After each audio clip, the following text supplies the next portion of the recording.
But at the same time, paranormal equipment can be very interesting, and you can do some really interesting experiments with it.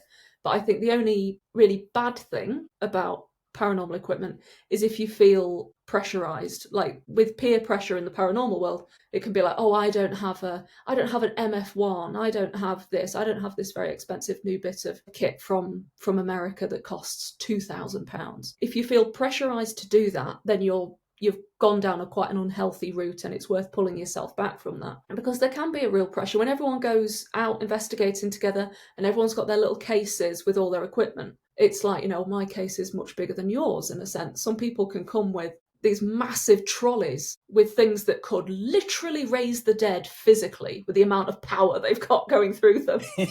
And I think it can kind of just throw you off a bit. But there's some really interesting tech out there, some really interesting stuff being developed, and some of it is not the expensive stuff. There's a guy in the UK called Andy Guy who runs this business called Skya Communications, and he's actually looked at what people would like to measure during investigations, things like temperature, air pressure, EMF, and they're all affordable, and then you don't have to go and feel pressurized to buy the Corpsomatic 6000, where you'll have to remortgage your house and there's no guarantee that it'll actually do anything anyway.